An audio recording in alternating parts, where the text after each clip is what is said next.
welcome to Equestrian Life's fortnightly recap. We look forward to bringing this program to you tonight, and we've got some really interesting things for you guys to see. So sit back and enjoy.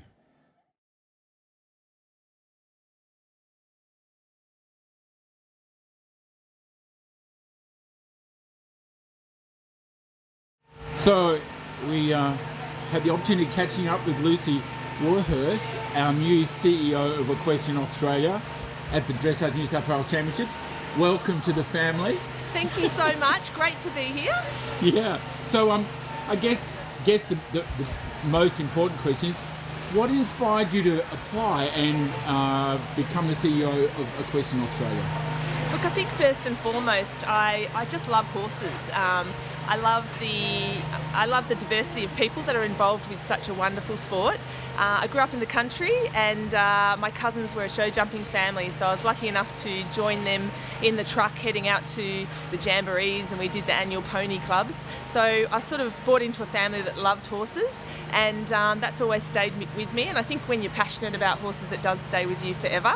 I've now followed a career in sports administration, and hopefully I've gained a lot of skills and experiences that are going to bring so much to the sport of equestrian and working for Equestrian Australia. When you talk about sports, and I know that your passion is also being speaking to you in pony club and horse, once they're in your blood, they're in your blood, but you've had a really interesting career thus far with other sports. Tell us about, I know sailing was one, dragon boat racing. In what roles did you play in those? Okay, so leaving high school, I just loved sport. That's all I knew, so I did an applied science and human movement studies degree. After I finished that, I took the opportunity to go overseas, and I rang up British Rowing. I was lucky enough to get a job working with them leading into the 2000 Sydney Olympics. And I think that gave me the opportunity to see there's so many different ways that you can get a gold medal, and every athlete, every horse in the sport of equestrian are different. So, and so many ways to skin a cat, you can still come out with a great outcome. So I had lots of learnings from that.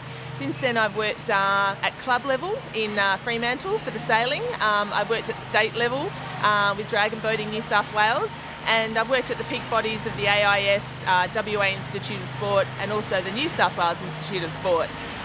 Probably a career highlight was being selected to go to the London Olympics as a section manager in 2012. So I led the archery team in the first week, and I assisted sailing and also triathlon in the second week, which was wonderful. And following on from that, they called me up, the AOC, and asked me to be a headquarters manager for the 2016 Rio Olympic Games. So for the first time, we actually had 7 sports that were outside of the Olympic Village, and we wanted to set up a mini village scenario where I was in charge of looking after 7 sporting teams, all of their support staff, and they were close to their venues. So my job was to build the culture and surround these athletes and coaches and allow them to have their personal best performances for Australia. So Lucy, talking about equestrian sports, and I mean it is such a huge, fantastic area, and there are so many disciplines. It's the culture that I guess you're going to have to get into and get used to. We'll have to get you back riding again, that's for sure. You'll Yes. really enjoy that. But I hear there was already a forum that was really successful in your first few days of being in the role. Tell us a little bit about that. Absolutely. So last Friday in Melbourne, the state body chairs and CEOs came together with EA, including myself on day one, and also some EA directors. And the Sports Commission, now called Sport Australia, they assisted with a facilitator for the day. And look, at the moment, everyone knows there has been a lot of animosity around the country and uncertainty about how we work together. It was a fantastic day in that everyone had a chance to be honest and put everything on the table about what has been happening and where we're at now. And I think we had a real breakthrough on the day that we're stronger as one. If we all continue to work independently, the sport will go on, but not where we want it to be moving 10, 20, 30 years in advance. So we are stronger as one, and if we all agree to work together, I think we can achieve a lot of good things. And a statement came out at the end of that day from the state branches about the outcome of that day. So we are going to try to work together, which is great. We're going to follow on with that, and we have a second forum we're going to run off the back of the AGM when everyone will be in Sydney, and that's to work out where are we going, because if we don't know where we're going and we don't agree on what the vision and the purpose is, then how do we do it? That's right. So we need to all get together and all contribute and collaborate and work out where are we going and why are we here, and then also work out what are our clear roles and responsibilities. What do our shareholders, the state branches, want from Equestrian Australia, service-wise, and then what's the role of the state branches? And if we can work out what that is, and then flowing on from that, have a roadmap on what we can achieve collectively together, then we've got a chance to move forward as a group. So it's great news that the state branches are willing to trust again and try to work together moving forwards. And that's words, I know. Actions are what come next. So I want to move it with this momentum and do this second forum and spend some time on having a plan together. So once we know that, then we can work out the structure and we can work out how we can help each other. And it's about helping each other. Yeah, so, fantastic. Yeah. I guess what you probably notice more than anything is that sailing, this passionate yachtsman is for sure, but when you get a man a horse, a woman a horse, there is an amazing amount of passion, and people get really fired up with it because they're so passionate about the sport. And I guess directing that passion in the right direction is probably a big EA role, huh? Definitely. I mean, I come in very fresh. I don't have any emotional attachments to anything that's been happening or anybody.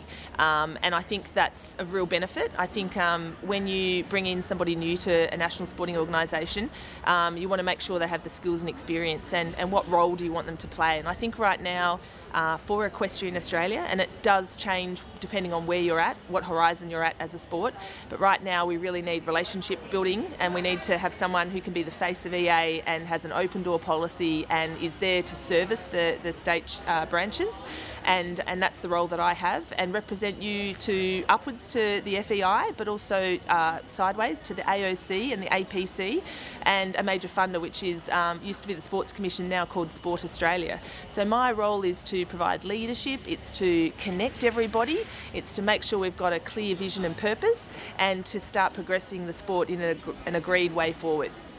Fantastic. It is a difficult time. There's no kidding. Like, business is difficult. Equestrian sports is difficult. Funding is difficult. It's all hard. You're stepping in at a fairly a traumatic, I guess you could say, stage. But by the same token, there's a lot to do, huh? Absolutely, yes. I have had the question, why are you coming into this role? Why do you want to be the CEO? And a few good lucks. But I certainly, doing my research, I'm returning to a sport that I've always been really passionate about. I believe I'm a really good fit right now for what EA needs. And if I didn't think there was a way forward, I certainly wouldn't put my hand up. And I looked around the table on Friday, and there was a room of one common denominator, and that was really, truly passionate people that are volunteering their time mostly, and that is for the betterment of the sport of equestrian in Australia. So we've got to hold on to that. We've got a moment now, I believe, where people are opening the door to work together, and I hope I can be that person that can bring everyone onto one page and have some success. So I think your enthusiasm, your attitude towards the sport sounds fantastic, and we really hope to see a lot of you, and especially at all the sporting events, and maybe we'll see you on a horse very soon. It'd be great, huh? That'd be wonderful. I hope to see as many people as possible out at the events and on the ground. I'm approachable. Please come and introduce yourself to me. If you have any questions or concerns and you're not, finding those answers, please send it up to me. And if you think I can help, that's my job, is to help and be there for you. So thank you for welcoming me into the sport, and I look forward to meeting everybody. Yeah, Lucy, look, the same. It's been fantastic speaking to you from Equestrian Life. Thank you for your time. I know you're busy. Enjoy the rest of the day in the New South Wales Dressage Championships. It's a great venue. We've seen some great tests this afternoon. So enjoy the rest of the weekend, and we look forward to seeing you, and let's hope that we can get a medal at WEG. That'll make your job easy. Absolutely. Let's go do this. Thanks, Lucy. Thanks for your time. Thank you. So we managed to catch Judy in all sorts of places, just heading up to watch her daughter ride the beautiful black mare. Rosetta.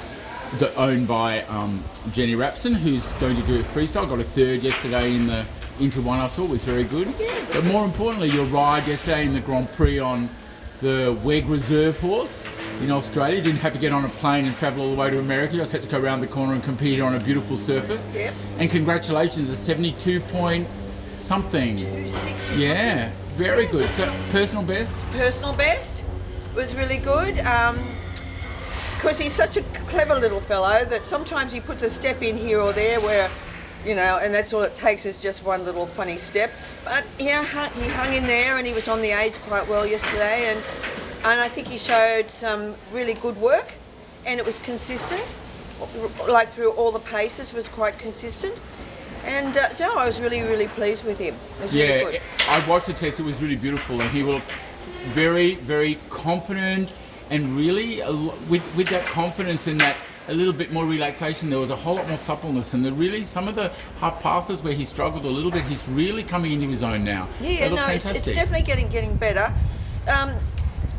It's just like everybody has the same issue with competing, but when he goes into a different arena on his own, and an indoor school or just an outdoor arena for a competition, they do become different. They are a little more tense and not as relaxed, and so sometimes you can lose a little bit of suppleness, and sometimes it can be brilliant for your piaffe massage and help a little bit, but other things it can tighten them up too much. So but he's definitely showed some good work yesterday, and really consistent, which is right. He's been consistent the last few shows, being really consistent, getting right, nailing that 70% mark in Grand Prix is not easy. You must be very pleased with those percentages. Yeah, no, it's good percentages, consistent tests, and look, I think he's just creeping up and up. He's just chipping along and doing okay and getting better and better. How long has he been Grand Prix, Judy?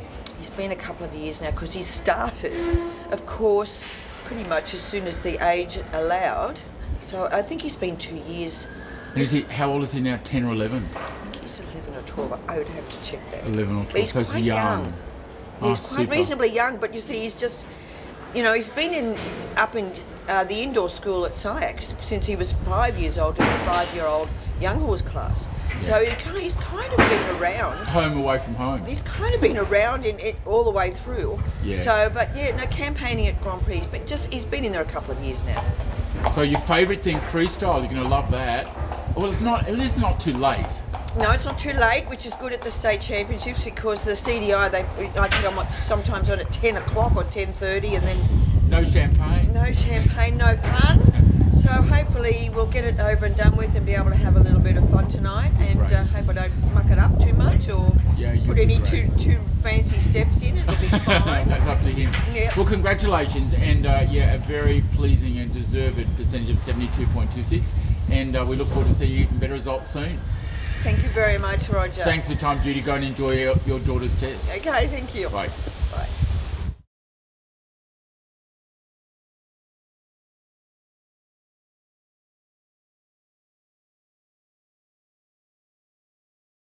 Okay, so we're lucky enough at the New South Wales Championships to have a quick conversation with Matthew Dowsley, who seems to have been absolutely winning everything. Well, it doesn't appear he has. With Santiago, he won both the advanced tests yesterday, was champion advanced tours.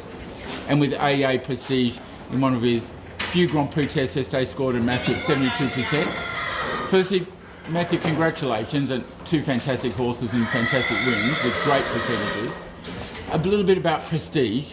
He's owned by an owner in Melbourne, is that correct? Yes, Denise Chedia owns the horse. She's owned him since he was a 3-year-old, and I helped her with him in my Melbourne clinics from when he was about 4 until I think I've had him nearly 3 years now. So, and what level was he when you got him 3 years ago?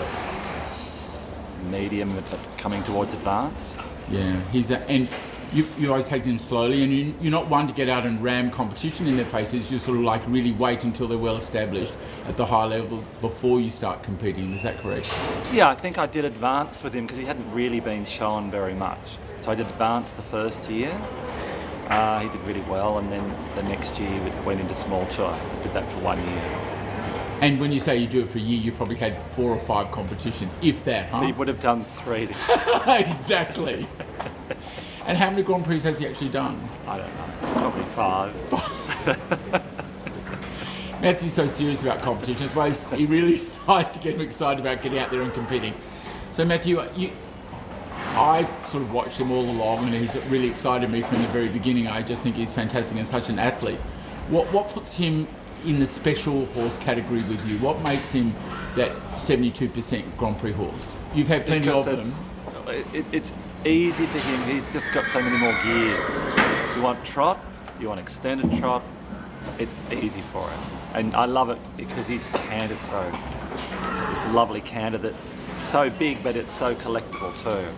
Does he have a chink somewhere that you've got to work out a bit harder than anywhere else, and movements that he finds difficult, or is it all basically the No, same? it's just he's a chestnut and very willful, and I have a high respect for him. He's a little bit like Cinderella in a male version. Right. Yeah. Fantastic. Do you have aspirations of looking towards the Olympics with him? You never know. I just It's love, such a cool dude, Matthew. I love having him. So, Yeah. So no, I mean, if I had him for Tokyo, it'd be lovely. But you never know. You know, when you looked at the test they go, and I watched plenty of them, he just looks so confident and established with you. The partnership's amazing. There's no angst. He knows every little tweak that you give him. He's really onto it. He loves competing. He's very bold. It's just going out in the open is probably more difficult for him when he sees a great big open space. But you put him in an indoor school or in an arena environment, he's Fabulous. fine. Yeah, the more people that clap, he I bet you're looking forward to the freestyle. Oh, I can't wait. Another one that loves freestyle. Yeah, well, I'm gonna stay and watch that one for sure. We'll see on the scores how well you were. I wish you luck in that one. It won't be boring anyway. No. And about Santiago, so another one that's crept up to advance sort of behind the scenes. I've seen him very rarely, and I unfortunately didn't get to see him yesterday either.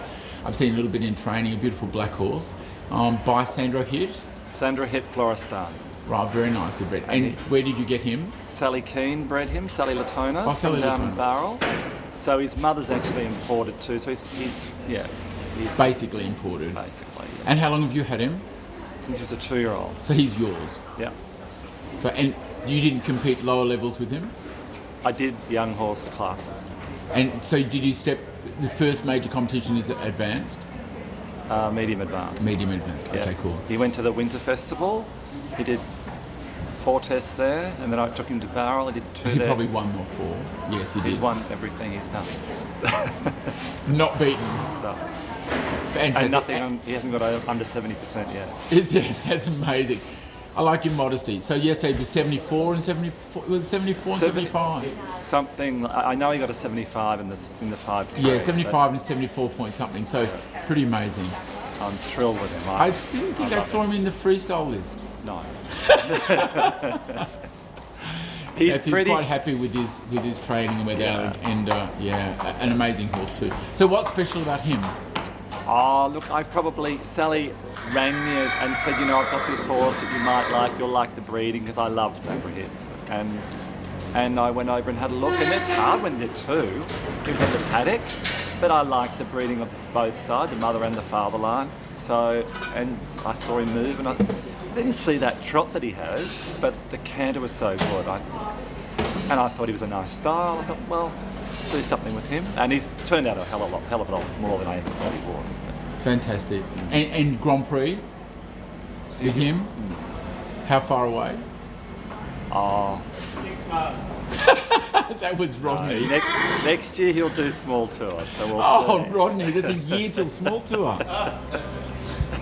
So, you don't want him in small tour, Rodney, anyway. You're doing too well.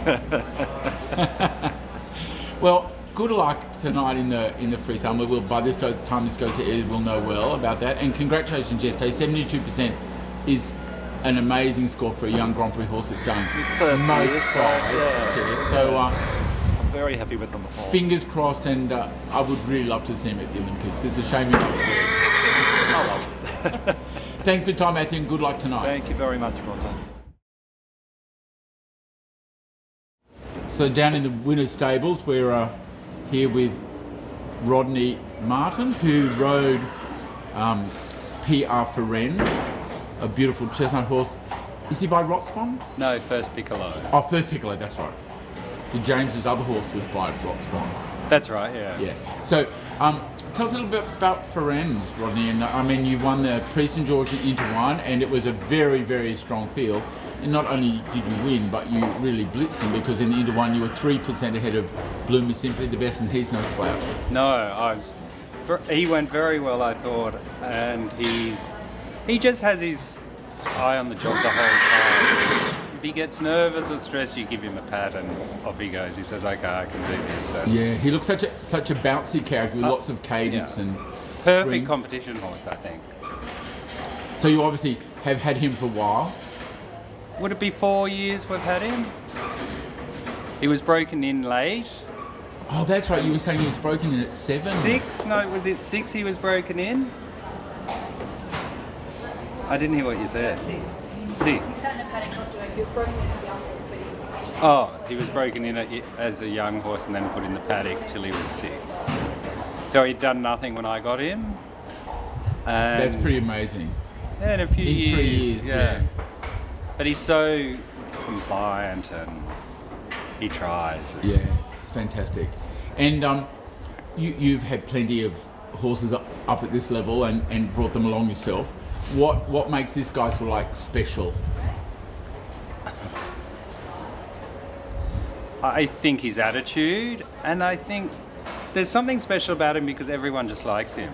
Whether it's the judges or just people watching, he just has this likeable character about him that everyone that sees him just likes him. And the judges always say, and I think you once said, he's one of those horses that go into the ring and you know there's not going to be any real tricky bits. Sure, I bugger things up sometimes, and that's ride error, but he doesn't really. I never think, shit, I've got to now do a pirouette or. Yeah, he looks like that. He looks like he's always saying, "What are we going to do next?" Exactly. He's not a quitter. No, not at all. No, it's He'll fantastic. try the whole time. And I've got to say that the small tour here is really strong class. Like to win that and convincingly both times with different judges and they're good judges, it was remarkable. I think, and the scores are certainly not inflated for sure. Like I don't think so. I've spoken to the judges came up to me after and they said it's by far the best horse at this competition on the day. Yeah. He was superior, which is a nice thing for the judges to say. They said it was an easy win for him. Yeah, like you were saying, I think, that confidence when he goes into the ring, that he gives the judges that look as well, like, I'm going to have a go. Yeah. We'll have a go at this. And he does that at home, and it shows he's... Yeah. So how far off Grand Prix is this one? I would like does the Piaffe Passage. The ones I get on a good day, they're still a bit tricky. But I would like to do it by the end of the year, into 2 at least. So after the Nationals and things, he can step up to into 2. Oh, fantastic. Because the Canter Tour, apart from the changes, which is like any horse, they can be difficult sometimes. Not difficult, but it takes a long time to establish. Ones especially. But the Trot Tour is really good. The Canter Tour is good. Piaffe's good. So he'll do it. Yeah, congratulations. He's a beautiful horse, and as I say, everyone wants to watch him. He's just got that look about him, and you two make a great partnership. He's a perfect size for you. Looks fabulous. And congratulations to you and Matthew for producing so many beautiful horses. Well, not so many. Whatever horses you produce seem to win, with Matthew winning both the advanced and doing so well with that young Grand Prix horse, and with you winning in both the small tour classes is really a remarkable feat. And congratulations. Thank you very much. We hope you've enjoyed Equestrian Life's recap for the fortnight, and we look forward to seeing you here again in 2 weeks' time.